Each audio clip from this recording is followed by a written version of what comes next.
Bonjour chers amis. Aujourd'hui encore, nous revenons sur nos sessions quotidiennes de processus de prise de décision et d'analyse. Ok, ça fait un moment qu'on a pu travailler dessus. Et bon, je m'en vais directement passer par l'analyse fondamentale parce que c'est la principale. Pour connaître la direction du marché, il faut forcément passer par que ce soit les données économiques, que ce soit la géopolitique, s'interroger sur ces données-là afin de donner une direction fondamentale au prix. Alors, j'ai pris une analyse ici sur ING que je pense fort pertinent, qui va donc s'étaler sur l'inflation et les perspectives de baisse des taux qui vont avoir lieu à partir de ce mois de septembre au niveau de la Fed. Ok. Ce qui est intéressant à savoir, c'est que la Fed, par son indicateur de déflateur, le PCE, se rapproche de plus en plus de son objectif général, okay, de sa mission globale qui est de ramener l'inflation aux cibles de 2%. Okay. Et donc, il y a certaines données qui seront analysées au cours de ce mois de septembre-là pour voir si nous nous approchons de cet objectif-là d'une manière souple. Ok, donc voilà, comme je pense que il y a beaucoup de personnes qui comprennent pas l'anglais, donc j'ai essayé de traduire cet article-là dans DeepL. Ok, et nous allons dessus directement, c'est tout l'article. Ok, ici il est dit que la baisse de l'inflation américaine maintient la Fed sur la voie des réductions de taux. Ok, l'inflation est en passe d'atteindre l'objectif de 2% au début de l'année prochaine. Donc, les derniers chiffres du déflateur PCE qui est sorti la semaine passée, je pense le jeudi, oui, je pense le mardi passé, déjà donne le feu vert à une baisse des taux en septembre. Ok. Maintenant, il a dit que toutefois les dépenses de consommation restent très robustes. Ok. Les Américains continuent de dépenser énormément d'argent. Donc, on pense que cela pourrait inciter la Fed à hésiter à prendre des mesures énergétiques. Mesures énergétiques dans quel sens? C'est-à-dire, nous attendons à ce qu'il y ait une baisse des taux de 50 points de base le 16 septembre, je pense. Ok? Mais si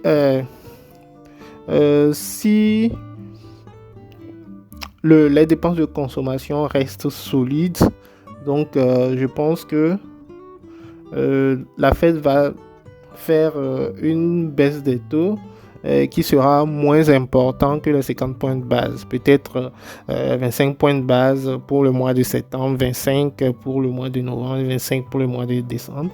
Et ce qui fera quelque chose de 0,75 points de base en gros, quoi. Ok. Donc, mais nous devons nous poser une question. Mais cette question-là, avant de se la poser, je veux qu'on continue par lire. Ok. Donc, ils disent que la mesure de l'inflation préférée, qui est le déflateur PCE de base, a atteint 0,2% en glissement mensuel. Ok. Donc, ça veut dire que d'un mois sur l'autre. Quand on parle de glissement mensuel, ça veut dire d'un mois sur l'autre. Ok. MOM.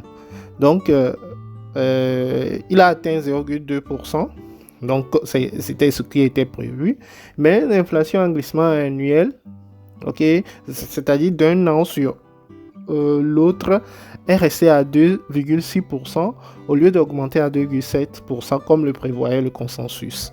Ok, donc cet état de choses-là va faire pencher la balance vers un maintien des taux une baisse des taux de 50 points de base, ok? Parce que là, c'est plus fort. Ok, on a, en ce qui concerne le glissement annuel, on a 2,6 au lieu de 2,7%.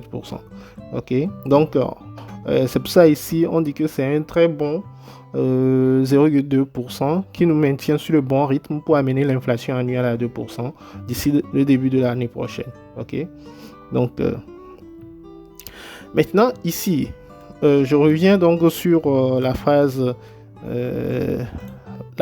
là, les dépenses sont fortes, mais la croissance des revenus reste faible.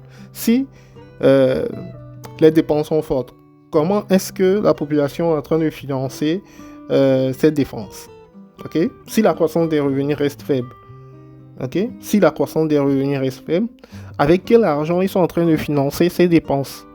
Ok, donc je pense que moi je pense foncièrement que ça doit être des dépenses qui sont liées à l'épargne, ok, à ce qu'ils avaient déjà depuis la période de Covid, qui continuent d'utiliser jusqu'à maintenant et qui n'a pas tari dans les poches de ces Américains, ok. Donc on dit que les dépenses de consommation réelles ont augmenté de 0,4%. Donc, si, en revenant sur l'explication que je viens de donner, si la croissance des revenus, ok, est faible, si les dépenses de consommation sont, comment on dit, sont financées par l'épargne des consommateurs, ça veut dire qu'à arriver à un moment, ce n'est pas une croissance qui est saine, c'est une croissance qui est financée par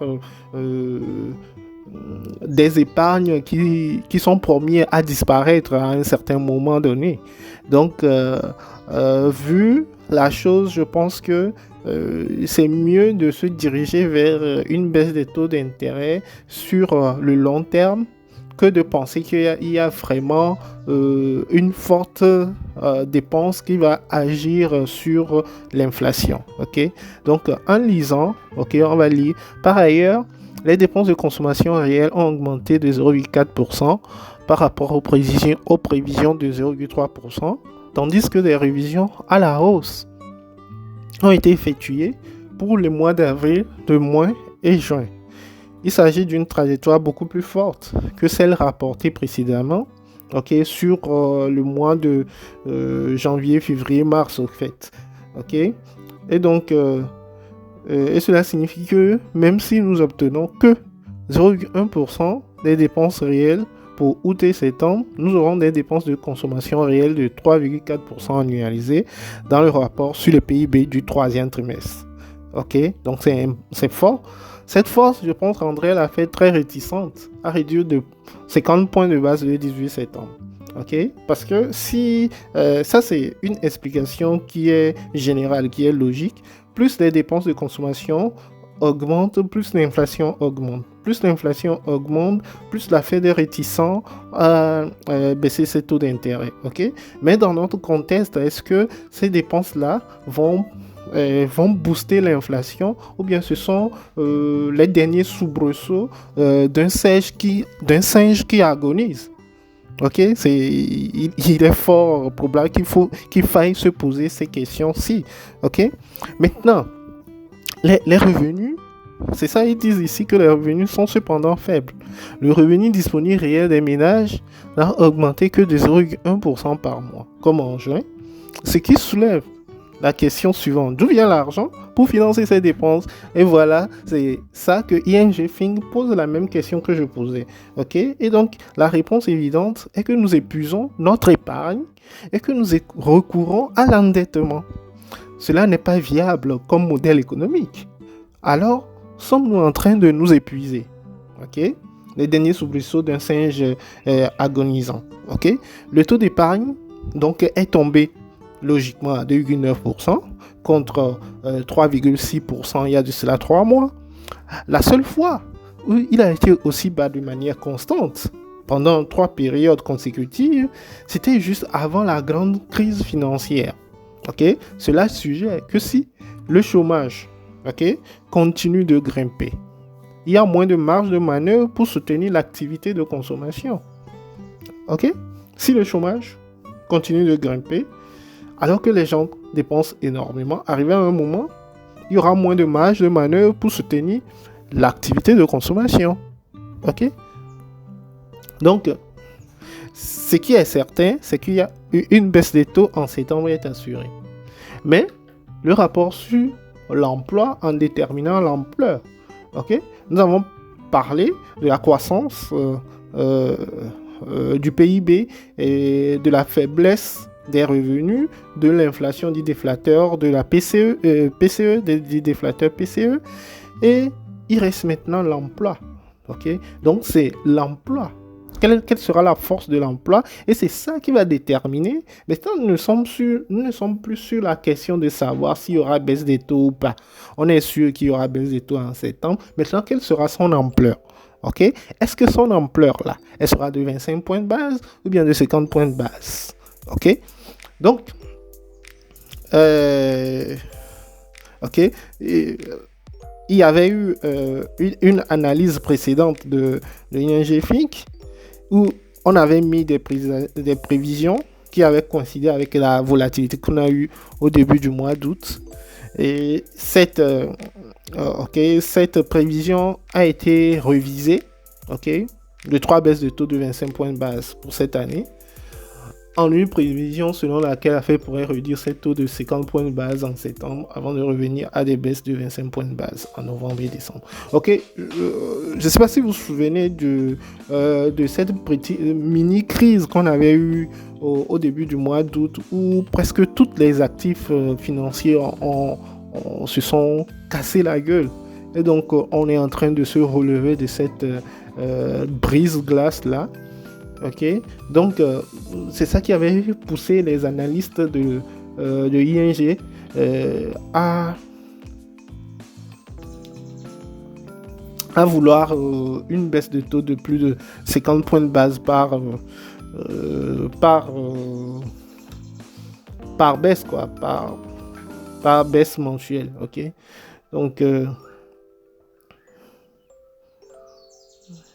donc actuellement, au jour d'aujourd'hui, la proposition de 50 points de base là semble être un peu plus agressive parce qu'on a compris que ce mini crack là c'était dû à des algorithmes du mois d'août parce que tous les grands tous les fournisseurs de liquidités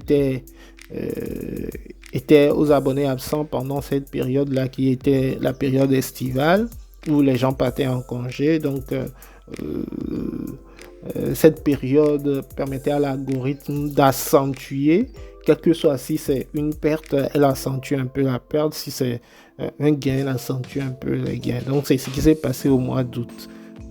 Donc logiquement, ING-FIC est revenu dans ses propos. Il pense qu'il serait plus intéressant de considérer que la Fed fera une baisse des taux de 25 points de base. Donc, le rapport sur l'emploi sera le point de mire de cette semaine, après la récente faiblesse et la révision à la baisse des chiffres de l'emploi.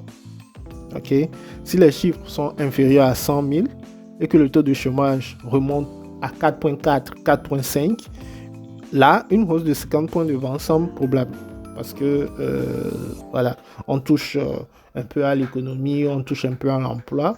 Donc, il serait intéressant de redynamiser tout ce secteur-là. Donc, une hausse de taux de 50 points de base semble probable, compte tenu du commentaire que J. Powell lui-même a tenu. Il disait tantôt que nous ne cherchons pas ou n'accueillons pas favorablement un refroidissement supplémentaire des conditions du marché du travail.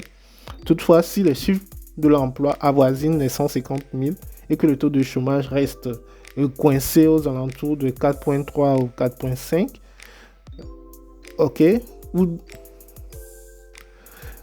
comme le prévoit actuellement le consensus, ou bien descend à 4,2 comme le prévoit actuellement le consensus, nous pouvons affirmer sans risque de nous tromper qu'il s'agirait d'une hausse. Nous pouvons affirmer sans risque de nous tromper qu'il s'agirait d'une hausse de 25 points de base. Oui.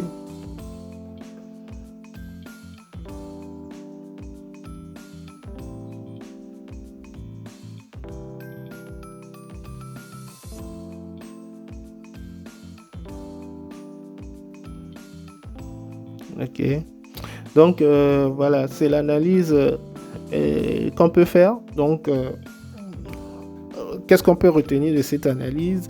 C'est que la direction du dollar est baissière, plus que ils envisagent en septembre une baisse des taux. Mais comment sera cette baisse? Elle sera plus violente si les données sur l'emploi sont médisantes.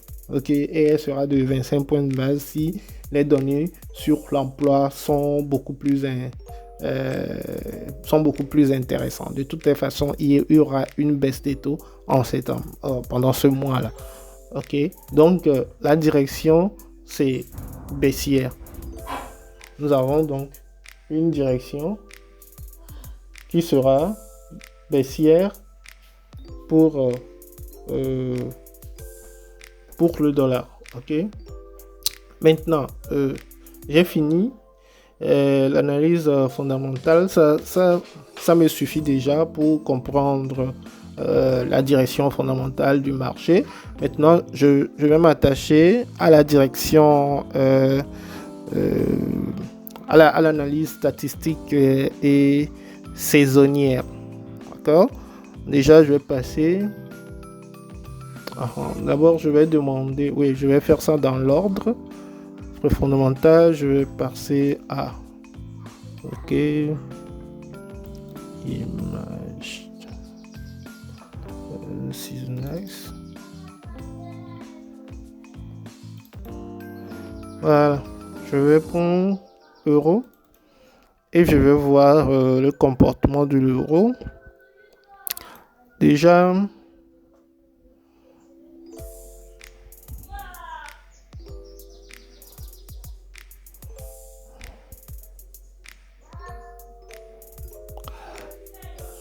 Voilà. Déjà en septembre, on est baissier sur l'euro. Ok, mais elle est en contradiction avec l'analyse que nous venons de faire sur les fondamentaux, ok, en ce qui concerne les données économiques. Mais regardez, elle n'est pas très très baissière, ok. Elle n'est pas très baissière comparée à tous les mois baissiers, ok, sur les 23 dernières années, comparée à tous les mois baissiers. On a une petite baisse de, comment on dit, moins 0,1%. Ok. On a une baisse de moins 0,1% sur l'euro. Et les jours où le marché est haussier, c'est les mardis, les mercredis et les jeudis. Ok. Donc, il serait, comme nous avons un septembre qui est assez baissier, légèrement baissière sur presque à 0%. Nous allons plutôt essayer de vouloir trader les mardis, les mercredis et les jeudis sur cette paire-ci. Ok. Maintenant, nous allons du côté haussier pour voir si ok, pour voir comment se comporte le prix au mois de septembre. Ok. Du 9 au 13. Ok, voilà. Nous avons. Bon, presque. On a. Attendez, je vais voir. Donc, même plus loin. Déjà le 4. En réalité, du 4 au 20 septembre, le marché haussier. Du 4. Moi, j'ai pris seulement cette partie parce que cette partie me permettait d'avoir quelque chose de 70%. Ok, 70%. Donc, si vous regardez bien, vous verrez que de 2007 jusqu'à 2015, les mois de septembre ont été haussiers. Et donc, en 2022, on a eu une très grosse période. En 2022, on a eu un gros baissier sur le truc là. Et en 2023, elle a peiné à monter. Ok. Je pense que 2024, C'est ça, cette baisse-là, c'est de 2022 à 2023. Mais la tendance générale, elle est très haussière. Ok, donc je pense qu'en 2024, on aura une grosse hausse. Ok, on aura au moins jusqu'à 1%. Ok, sur le truc là, parce qu'on a eu deux baisses consécutives en 2021 et en 2022. Alors que la tendance globale, elle est de 70%, on a déjà eu deux. Donc, je pense qu'on aura une plus grosse, un plus gros haussier en septembre sur l'euro-dollar. Ok, donc c'est intéressant d'avoir cette information là. Ok, donc c'est à peu près ce qu'on peut dire sur l'analyse saisonnière. Et maintenant, je pense qu'on a déjà vu même du point de truc là.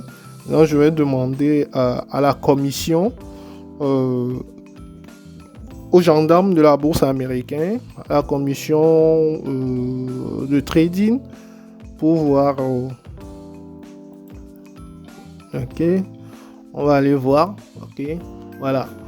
La lecture des lots disponibles chez le liquidity provider. Ok, je vais chercher l'euro FX, c'est ça. Donc ok, voilà, on a, ouais, vous voyez ici on a mis long. Long c'est achat et short veut dire vente. Comprenez ça, non? Long c'est achat, short veut dire vente. Maintenant vous verrez que ici en short on a 408 000, ok, et en long on a 11 000. Plusieurs analystes ou plusieurs traders vont penser que ce short là, ça signifie que le marché, les gens vont vendre 408 000 lots sur l'euro, alors que c'est complètement faux. Ok, dans notre logique ici, ça veut dire que le marché met à disponibilité des traders ou bien des institutions 408 000 lots. Ok, on va les vendre 408 000 lots. Donc sur le marché, ça va apparaître comme des achats. Ok, maintenant ces 408 000 lots là va permettre aux investisseurs de pouvoir acheter. Donc quand vous voyez long et short, il faut savoir que short là c'est en réalité contre des achats. Ok, donc ici c'est la disponibilité qu'il y a sur le marché. C'est la disponibilité que c'est-à-dire celui qui change l'argent, comment on dit ça, au border pass là, border pass, j'ai oublié le nom là, ceux qui changent l'argent au niveau de la douane du Ghana là, ok, s'ils ont 300 000 Naira ou bien 300 000 Ghana Cedis, ok, nous allons venir acheter, ok, eux, ils sont en train de vendre, mais c'est nous qui allons acheter. Donc, sur le marché, leur vente là va apparaître chez nous comme des achats. Ok, donc en réalité, ça là, c'est des positions longues en réalité qui vont apparaître sur le marché. Donc, quand tu as 11 700 et 408 000, il y a une différence de 380 quelques mille. Donc, ça veut dire qu'il y aura beaucoup des achats sur le marché au cours de cette période-là. À partir du 27 août, ça va durer une semaine jusqu'au 9. Ok, jusqu'au 9 août, on aura des longues sur le marché de l'euro. Ok, donc c'est cette analyse là qu'on peut faire. Ok, donc déjà j'ai fait analyse fondamentale, j'ai fait l'analyse saisonnière, j'ai fait l'analyse de volatilité. Maintenant du côté maintenant il reste je vais voir. Non, ça, moi, je connais déjà. Sinon, on irait faire l'analyse de corrélation. Mais c'est quand tu connais déjà le truc là. Donc, tu vas voir l'euro USD. Il est corrélé avec plusieurs paires ici. L'euro USD, il est corrélé avec plusieurs paires ici, à savoir heure GBP. Bon, c'est 15%, c'est rien du tout, c'est pas une bonne corrélation ça. Je vais prendre plutôt GBP USD. GBP USD, vous voyez 84,7. Quand l'euro monte, le GBP aussi monte. Vous avez aussi la UD USD. Ok, où est-il? AUD USD. Il a décorrélé un peu. On est à 31%. C'est pas une bonne aussi. Donc, je pense que cette semaine, elle est corrélée avec le GBP USD. Donc, si tu veux acheter sur l'euro dollar, que la possibilité n'est pas très intéressante d'acheter, tu peux aller sur le truc là. Ok? Tu peux aller sur GBP USD, peut-être que tu auras quelque chose de plus intéressant là-bas. Ok? Donc, c'est ça. Ça y est. Déjà, ça nous permet d'avoir une direction. Maintenant, je vais aller du côté de... Je ne vais pas aller au fond de l'analyse technique parce que je pense que pour le moment, vous n'êtes pas encore aguerri pour l'analyse technique, mais je vais montrer des similitudes.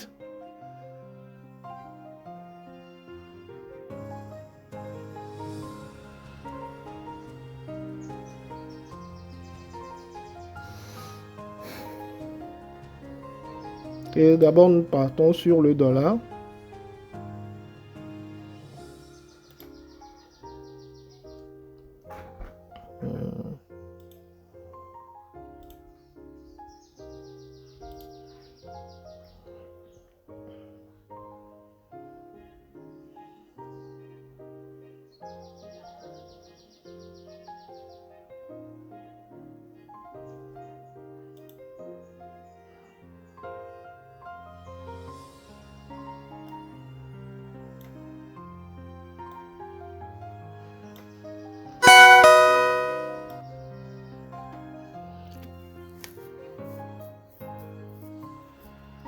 Ok, voilà.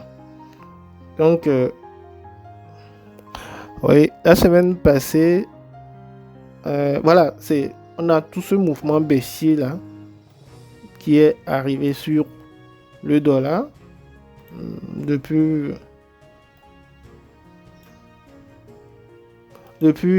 quelques semaines déjà. Ok, depuis fin juillet, début août là. Début août, c'est d'ici jusque là. Ok, et c'est tout ce mouvement baissier qu'on a là. Ok, c'est tout ce mouvement baissier là qu'on est là, qui est le prélude à la baisse des taux d'intérêt aux États-Unis. Donc, le dollar est en train de souffrir. Ok, et je pense que logiquement, il va souffrir jusque dans cette zone-ci. Ok, il lui reste à perdre encore quelque chose de 4%.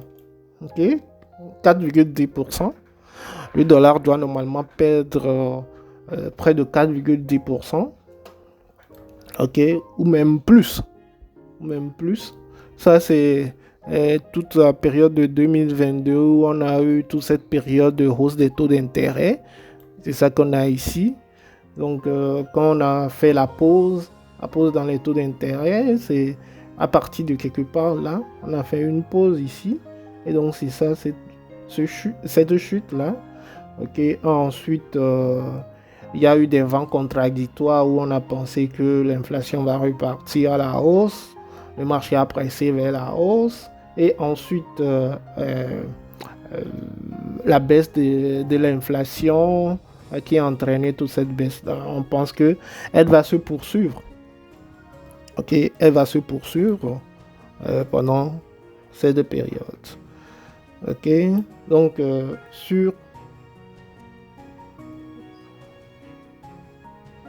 voilà,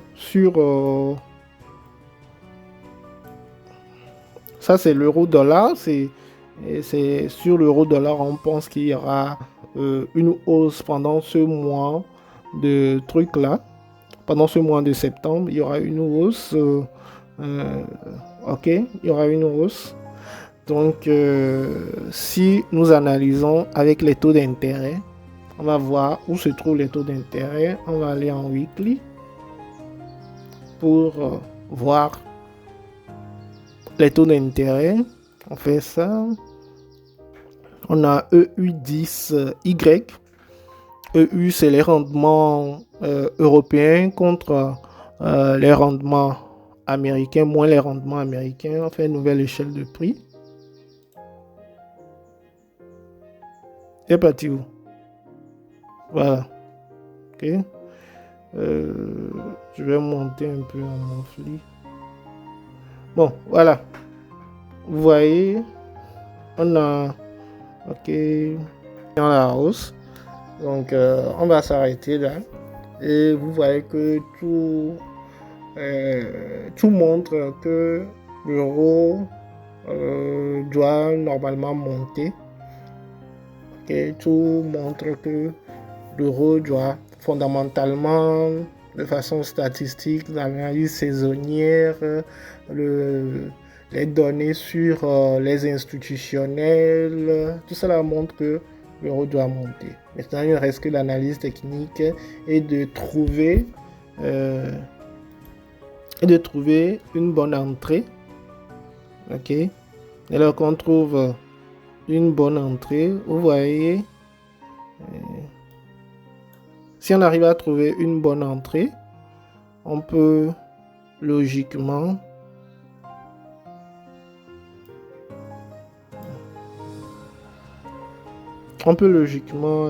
prendre un trade, ok, et être sûr que ça va atteindre l'objectif. Wow. Ça là, c'est encore nouveau. Ok, bonne suite, bon visionnage à vous. Au revoir.